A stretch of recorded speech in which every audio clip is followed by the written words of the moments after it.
Let's begin with a scene that feels less like diplomacy and more like the opening act of an unusual political drama. On paper, everything looks routine. King Charles III, the monarch of the United Kingdom, is scheduled to travel to Washington, D.C. for a full state visit with the President of the United States, Donald Trump.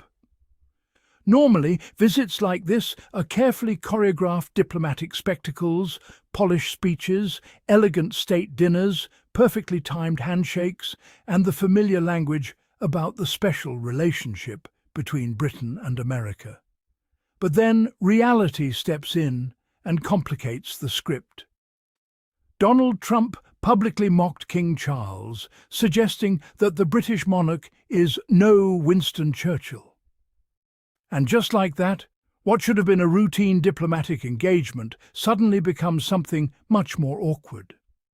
The question now floating around political circles is simple on the surface, but far more complex underneath. Should King Charles still go ahead with the visit? At first glance, it might seem like an easy decision. Diplomacy continues, leaders meet, and the show goes on. But the moment you dig a little deeper, the situation becomes a fascinating knot of tradition, political calculation, public perception, and the uniquely delicate role of the British monarchy. The monarchy operates in a very particular way. Its influence relies on restraint, subtlety, and the art of saying very little while somehow communicating quite a lot. The institution thrives on symbolism, quiet dignity, and carefully measured gestures. Donald Trump, on the other hand, comes from a political culture that is much more direct, often loud, and rarely subtle. When those two worlds collide, things can become unpredictable. The comparison that sparked this entire conversation is also worth unpacking. Winston Churchill, the man Trump referenced, was not a monarch at all. He was a wartime prime minister who led Britain through the Second World War with powerful speeches that rallied a nation during its darkest hours. Churchill's job was political leadership in a time of crisis. King Charles has an entirely different role. As a constitutional monarch, his responsibilities are ceremonial and symbolic rather than political. He does not run the government, write laws, or deliver fiery speeches about military resistance. Instead, his role is to represent continuity, national identity, and the stability of the state.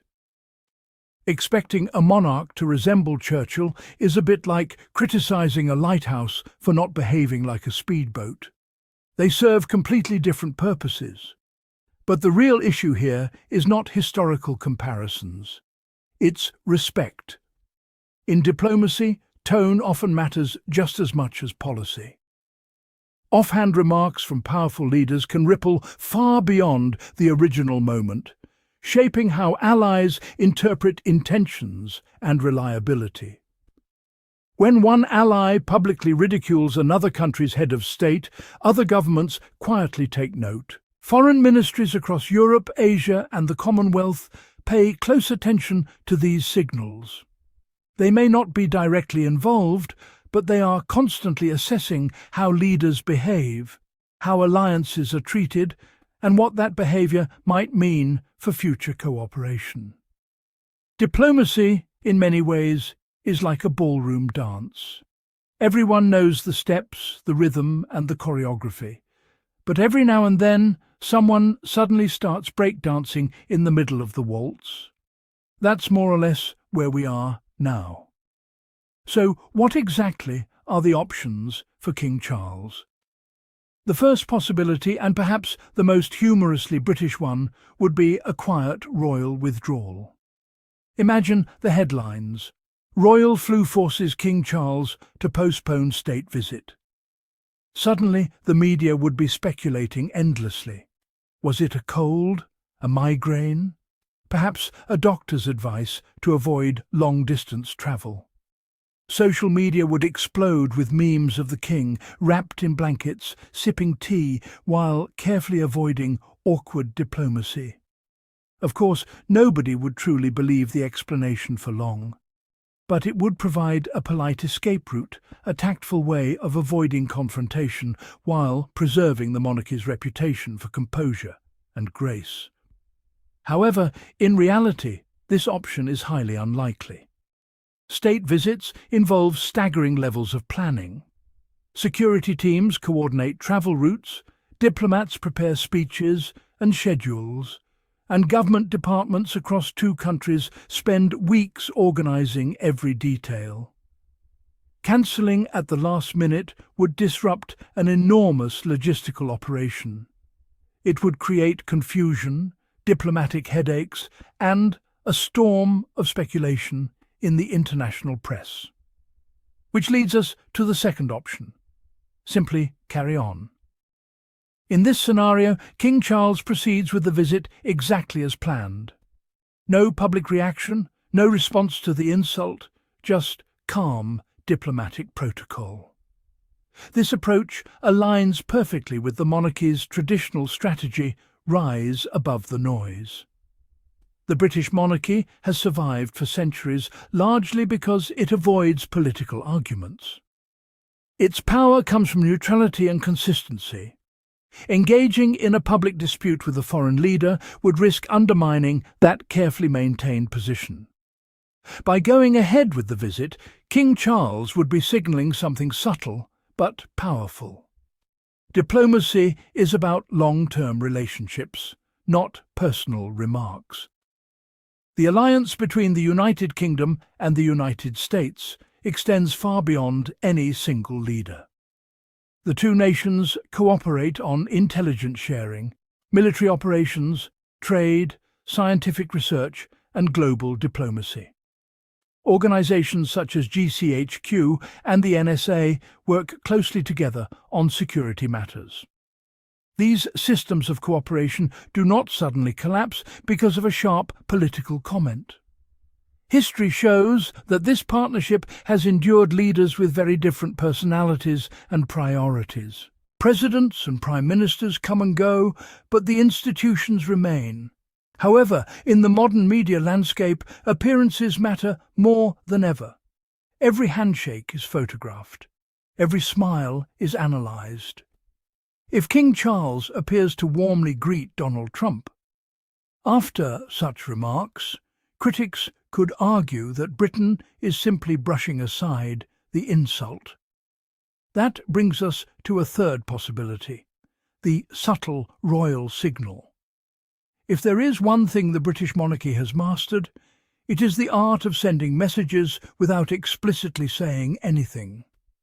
The late Elizabeth II was famous for this. Small details, a brooch, a phrase in a speech, a carefully chosen word could spark days of speculation about hidden meanings. King Charles could easily adopt the same strategy: a carefully worded speech about mutual respect between allies, a toast emphasizing democratic institutions and shared values. Even small gestures during the visit could be interpreted as signals to those watching closely. In royal communication, sometimes what is not said becomes the most powerful message of all. Then there is the most dramatic option: cancel the visit outright as a direct response to Trump's remarks. Such a move would send a very clear signal that Britain will not tolerate public insults toward its head of state. But this would also be a major break from tradition. The monarchy has spent centuries carefully avoiding direct involvement in political disputes, especially those involving foreign governments. If King Charles cancelled a visit for political reasons, it could blur the line between the ceremonial role of the monarch and the political responsibilities of elected leaders. And that line is essential in Britain's constitutional system. The monarch reigns but does not rule. Political decisions belong to the government and parliament. This tension reveals something fascinating about the modern world. On one side stands the British monarchy, an institution shaped by centuries of ritual, restraint, and quiet symbolism. On the other side stands modern populist politics, where bold statements, personal attacks, and media spectacle often dominate public discourse. It's a bit like someone bringing a megaphone into a library. The contrast is impossible to ignore. There is also a deeper issue at play here: national dignity. When a foreign leader publicly mocks the British monarch, many people naturally ask how Britain should respond. Some argue that ignoring the insult makes the country appear weak. Others believe that responding only amplifies the original comment and gives it more attention than it deserves. Diplomacy often involves deciding which provocations are worth answering and which ones are best left to fade away. History shows that restraint can sometimes be the wiser strategy. By refusing to react emotionally, a country can deny controversy the oxygen it needs to grow. Meanwhile, the broader relationship between the United Kingdom and the United States continues to function. Intelligence sharing continues. Trade negotiations continue.